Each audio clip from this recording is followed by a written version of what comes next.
सभापति जी, मैं श्री केसी त्यागी द्वारा इनिशिएटेड इस डिबेट में भाग लेने और आपने जो बोलने की अनुमति दी उसके लिए बहुत बहुत धन्यवाद। मैं भाषण देने के बाद बजाय कुछ राधा मोहन सिंह जी को सुझाव दूंगा। एक तो जो राज्य सरकारों की बात जो पवार साहब ने पहले की, जिम्मेदारी सबसे पहले बनती है, चाहे सूखा बाढ़ हो और चाहे कृषि का विकास हो। हमारे यहाँ 4% जो है 4% एग्रीकल्चर सेक्टर जो है उसका डेवलपमेंट हो, वो हम लक्ष्य अचीव नहीं कर पा रहे। ज़्यादातर राज्य 2 से 3% या 3 के ऊपर नहीं जा पा रहे। तो राज्यों के इस मामले में करना चाहिए कि 4% की कम से कम जो है ग्रोथ रेट एग्रीकल्चर सेक्टर में आए।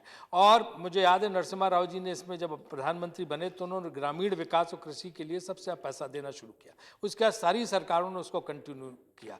केंद्र सरकार से इतना पैसा राज्यों को जाता है इस क्षेत्र के लिए कि अगर वो सचमुच पिछले जो है 25 साल में लग गया होता तो सोने के गांव होते, अमेरिका इंग्लैंड के गांव मुकाबला नहीं कर सकते थे। लेकिन वो पैसा एक्चुअली लगता नहीं है। इसके लिए कोई ना कोई सिस्टम मॉनिटरिंग का होना चाहिए ताकि एग्रीकल्चर की ग्रोथ 4% हो और जो है वो पैसा गांव में लगे ताकि गांव की तरक्की हो सके। वो पैसा सचमुच लग नहीं पाता। दूसरा सुझाव मार्केटिंग का। अगर किसान को उसका वाजिब मूल्य नहीं मिलता है, जो उसकी कास्ट ऑफ प्रोडक्शन है, तो बड़ा मुश्किल है। ये मैं उनकी दवे साहब की बात मान सकता था कि उन्हें सस्ता करना चाहिए अपना कृषि पे लागत और बैंकों से लोन नहीं लेना चाहिए। समस्या तो ये है कि उपभोक्ता को तो 10 गुने दाम पे मिलता है, या तो उपभोक्ता को उतना सस्ता मिल जाता। अगर किसान को 5 रुपए मिलता तो उपभोक्ता उसी का 50 रुपए दे रहा। तो ये कहाँ 45 रुपए जा रहे हैं? ये 45 रुपए जो बीच में खा रहे हैं, इनकी खोज करनी होगी। उसका एक ही तरीका है, उनको आप कार्रवाई तो कर नहीं सकते हैं, या कितनी कार्रवाई करें कितने लोग, एक ही तरीका है कि सीधे डायरेक्ट परचेज सेंटर आप खोलो, सीधा खरीद केंद्र।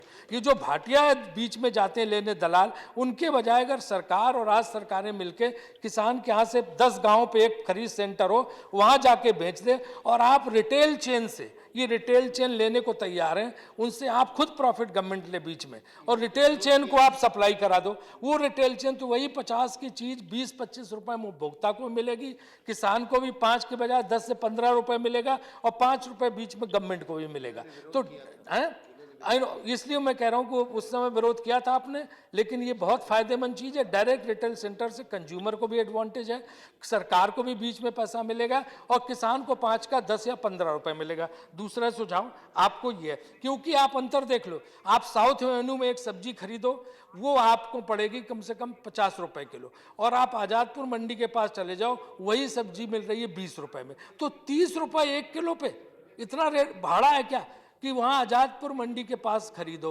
जनकपुरी में खरीदो, और साउथ एवेन्यू के बीच में 30 रुपए बढ़ गया पर केजी। ये कितना पेट्रोल डीजल बढ़ जाए, इतना फर्क तो नहीं आना चाहिए। तो ये जो अनाप शनाप बढ़ा लेते हैं, और टीवी चैनल का भी बड़ा योगदान इसमें।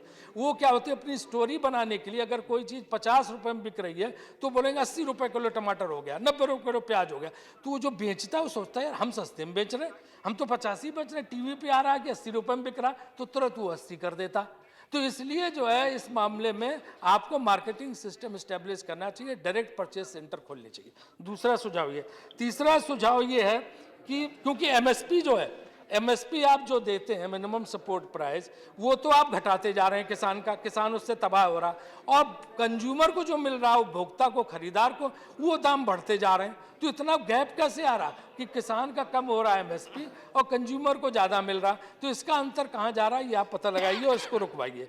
चौथी चीज़ ये कि रिवर गार्डलैंड तो बन नहीं सकता नदियों को जोड़ने का काम, क्योंकि उसमें इतना पैसा लगेगा कि आपके पास उतना पैसा है नहीं। अटल जी भी ट्राई कर चुके, और ये केएल राव ने इसका सबसे पहले सुझाव दिया था नेहरू जी के ज़माने में। वो तो हो नहीं सकता, लेकिन आप एक छोटा काम कर सकते हो। सबसे ज़्यादा बाढ़ से परेशान है असम और बिहार, वहाँ इतना पानी आ जाता है कि पूछो मत। उस पानी को अगर आप उड़ीसा, झारखंड और ईस्ट यूपी में डाइवर्ट कर सके बुंदेलखंड तक, उतना काम जरूर हो सकता है। छोटी सी एक माला की एक जो है लड़ी बन सकती, उतनी लड़ी आप बनवा लीजिए, पैसा भी कम लगेगा और बिहार की बाढ़ कम हो जाएगी, असम की बाढ़ कम हो जाएगी जितना पानी का। और वो जो है उड़ीसा, झारखंड जो पास के राज्य और पूर्वी उत्तर प्रदेश और बुंदेलखंड तक वो आ सकता है। उससे आप इस समस्या का काफ़ी मदद कर सकते हैं। पांचवी चीज ये जो पवार साहब ने बोला, मैं उससे पूरी तरह सहमत हूँ। जब हमारी सरकार थी तब भी मैंने ये बात, मनरेगा के पैसे का तो बस 2-3 सुझाव है। मनरेगा का पैसे का खूब पैसा, उससे किसानों में खुशी है, अच्छी योजना है, लेकिन उससे एसेट्स नहीं बन रहे।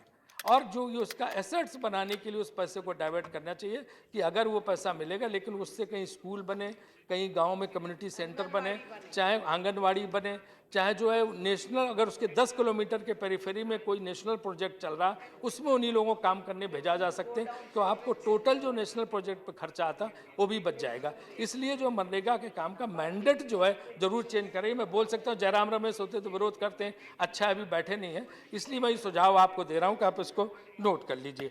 और जो है इसका ड्रेनेज सिस्टम, ये बाढ़ के लिए आपके शहरों के ड्रेनेज सिस्टम, चेन्नई का ड्रेनेज सिस्टम सत्यानाश है, सीवेज सिस्टम, यही मुंबई का उससे ज़्यादा सत्यानाश, पूरा भरा पड़ा।